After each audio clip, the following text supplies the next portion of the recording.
ఆంధ్రప్రదేశ్లోని కూటమి ప్రభుత్వం బీచ్ బార్ల ఏర్పాటుకు సన్నాహాలను చేస్తోంది.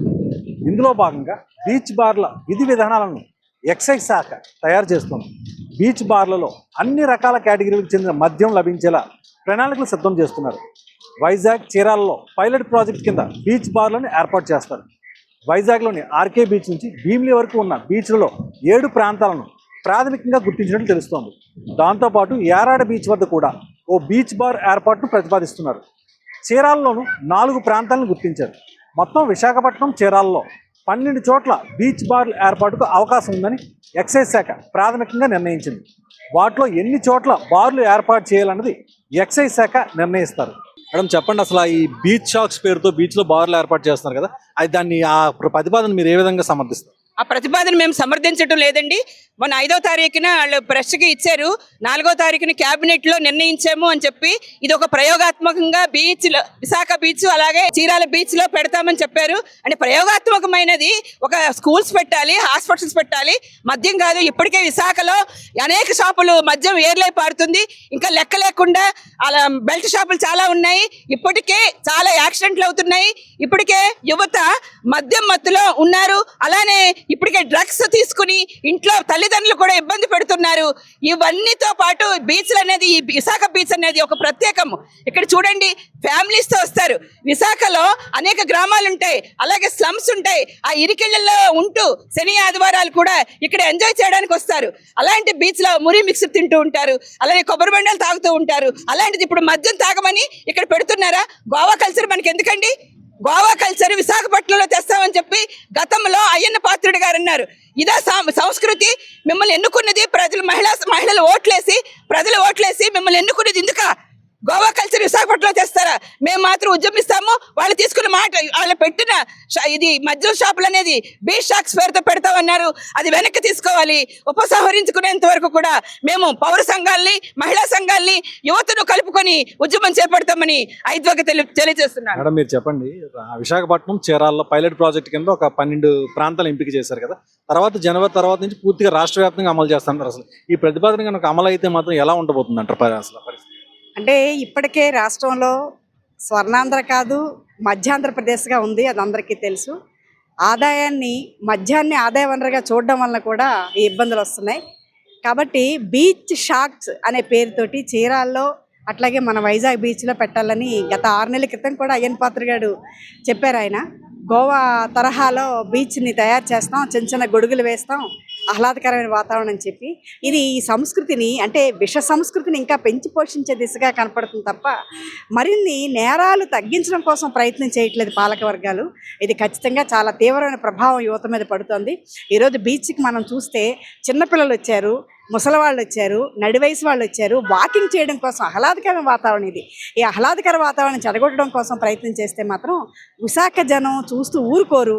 ఖచ్చితంగా ప్రభుత్వం, పాలకపక్షం ఏదైతే ఉందో మీరు చేసిన ప్రతిపాదనని వెనక్కి తీసుకోవాలి, లేకపోతే పెద్ద ఉద్యమం జరుగుతుందని చెప్పేసి ఎప్పుడైతే నెల్లూరులో, దోబగుంటలో సారా ఉద్యమం పోరాటం జరిగిందో మరొక పోరాటం కూడా జరగడానికి సిద్ధంగా మహిళలు ఉన్నారని చెప్పేసి తెలియజేస్తా ఉన్నాం.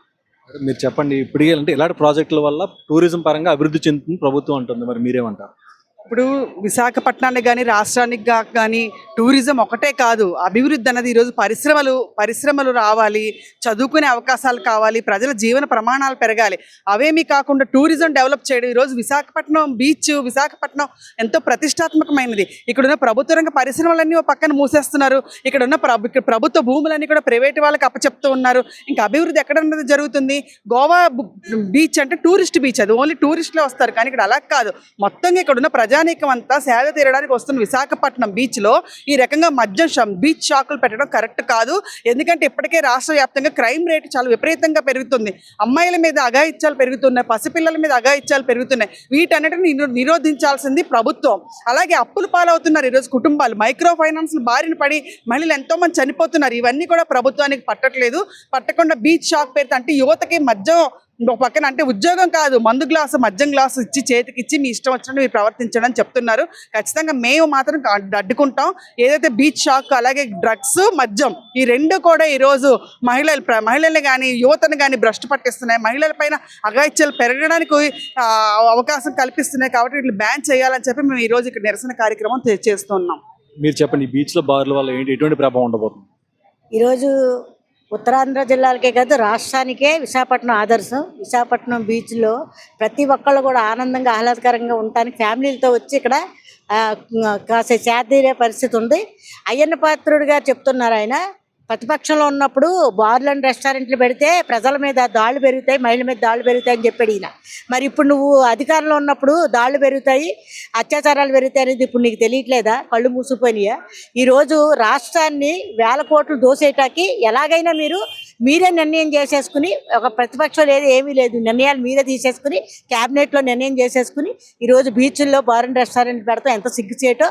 గోవా అనేది అది మొదటి నుంచి అది పర్యాటక కేంద్రం, దానికి అక్కడ ఉన్న వెసులుబాటుని బట్టి అంతా ప్రభుత్వం ఏం చేయాలని చూసుకుంటుంది. కానీ ఇక్కడ నువ్వు చెప్పింది అసలు చాలా సిగ్గుచేటు. ఈ రాష్ట్రాన్ని, ఈ విశాఖపట్నాన్ని ఎంతో బాగా చూస్తానని చెప్పి నువ్వే ఈరోజు ఈ బీచ్లో నువ్వు బార్లై పెడతానని చెప్తున్నావు. ఒక పక్క పవన్ కళ్యాణ్ గారిని అడుగుతున్నావు, ముగ్గురు కలిస్తే మీరు గెలిచారు ఎన్నికల్లో, ముగ్గురు కూడా ఒకే విధానాలు అవలంబిస్తున్నారు. సిగ్గు కదా పవన్ కళ్యాణ్ గారు? సనాతన ధర్మం అని ఒక పక్క చెప్తున్నావు, మహిళలు అంటే అక్క చెల్లెలని ఒక పక్క చెప్తున్నారు. ఆ మహిళకి ఎంత పరిచే విధంగా ఈరోజు మహిళలు 6 నెలల పసిబాలక నుంచి 90 సంవత్సరాల పెద్దవాడి వరకు కూడా అత్యాచారాలు జరుగుతున్నాయి. ఈరోజు మద్యం మీకు ఆదాయం అని చూపిస్తుంది కాబట్టి మీ ఇష్టం వచ్చినట్టు ఈరోజు బీచ్ రోడ్లో పెట్టాలంటున్నారు. ఈ అత్యాచారాలని ఇంకా పెరిగిపోయి దారుణాలని పెరుగుతాయి. మీరు అరికట్టే విధంగా ముగ్గురు మాట్లాడుకోవట్లేదు. ఏదైతే రాష్ట్రానికి ఆదాయం కావాలి, దోచుకోవాలని చెప్తున్నారు. ఓ పక్క ప్రభుత్వ సంస్థలు కాపాడటంలో ఫెయిల్యూర్ అయ్యారు, ఓ పక్క భూములు కాపాడటంలో ఫెయిల్యూర్ అయ్యారు, ఓ పక్క మహిళ హక్కులు కాపాడటంలో ఫెయిల్యూర్ అవుతున్నారు. ఈరోజు మద్యం బార్లై తీసుకొచ్చి మహిళలు ఇంకా కించపరిచే విధంగా చూస్తున్నారు.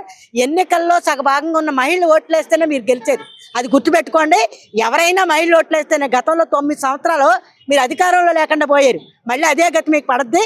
ఖచ్చితంగా ఈ నిర్ణయాన్ని వెనక్కి తీసుకోవాలని మేము డిమాండ్ చేస్తాం. వైజాగ్ మరియు చీరాలలో పైలట్ ప్రాజెక్టు మొదలుపెట్టిన 2-3 నెలల్లోనే రాష్ట్రంలోని ఇతర ప్రాంతాల్లోనూ బీచ్ బార్లను ఏర్పాటు చేయాలని ప్రభుత్వం భావిస్తోంది. ఇందుకోసం శ్రీకాకుళం, విజయనగరం, కాకినాడ, అంబేద్కర్ కోనసీమ, పశ్చిమ గోదావరి, కృష్ణా, ప్రకాశం, నెల్లూరు జిల్లాల్లో అనువైన ప్రదేశాలపై నివేదిక రూపొందించాలని ఎక్సైజ్ శాఖను ఆదేశించింది. వచ్చే ఏడాది జనవరి నాటికి రాష్ట్రంలో బీచ్ బార్లను పూర్తి స్థాయిలో ఏర్పాటు చేయాలని ప్రభుత్వం నిర్ణయించినట్లు సమాచారం.